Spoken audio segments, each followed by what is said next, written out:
All right.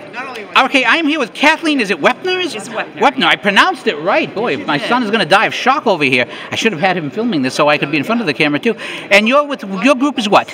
We are the Patriot Guardians, and we honor the fallen. And tell me a little bit more about how you honor the fallen in your group. One of the things is there are always parades when our heroes come home and they've sacrificed everything for us. And we have the Patriot Guard riders that stand at their funerals, and regardless of weather, to welcome them home. But in 2015, it was declared that they would expand Gold Star mothers to include Gold Star families, because everyone loses that person. Siblings lose their sibling, and fathers lose their children. So we hold a banquet during that week, and everyone who is related to that person can come at no cost, and we put on a huge banquet for them. And I sit with the Gold Star mothers, and I get their baby pictures and their events and their sports pictures and their family pictures, and we put together a 4-minute video of their life and how it came to an end. And we gather, last year we had 200 Gold Star family members that all came and ate together, and we went into a big movie theater and we watched stories of their children.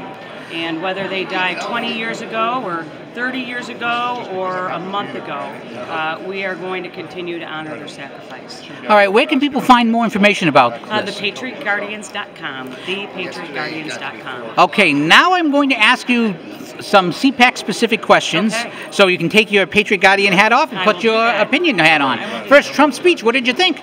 I thought it was great, and the reason why I thought it was great is because he wasn't reading, he was just talking to us, and you kind of knew he was going off script because he wasn't reading from the teleprompter. What stood out to you?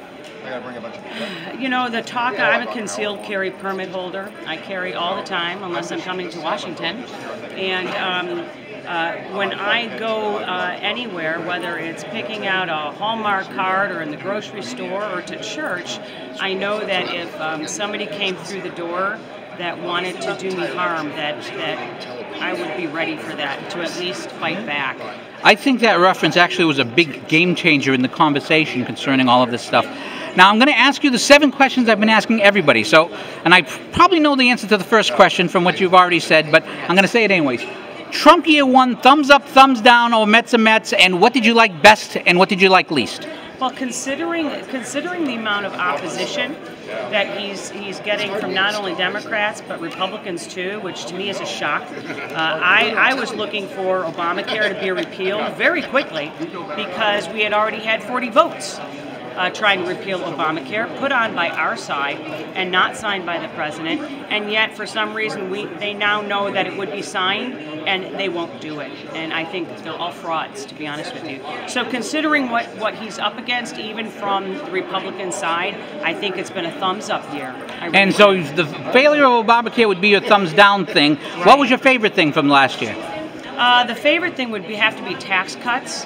They will be tremendously long-lasting, and once they are truly felt, I think that you will see business return to a robust business climate. GOP 2018, 1-seat margin in the Senate, favorable map, 25-seat margin in the House, less favorable. Does the GOP retain or lose House and Senate? Well, I think that what are the odds? Because of what will happen to jobs with the tax cuts, people will absolutely feel the security of being able to put food on their table. People will feel the the bonuses that they've gotten because of the tax cuts, and I think because that will reach into many, many millions of middle-class homes, I think that if we're running good candidates, I think we will pick up seats. All right. Now, this question is slightly modified than what I've been asking because the president's speech, I think, changed it. I've been asking people if they were willing to do the DACA for the wall deal. Given what the president said today, do we need to give DACA for the wall, and would you make the deal if that deal still ends up being made? I don't think there should have to be a deal for the wall. I think border security should not be related to DACA at all. Do I think that we need to do something for people who were brought here under the age of 15 and have been here for 30 years? We're going to have to do something for those people. But if you've been here 5 years, 6 years, 7 years, you're going to have to go home. You're gonna have to go home and do your paperwork, and like everybody else, you're gonna have to get in line.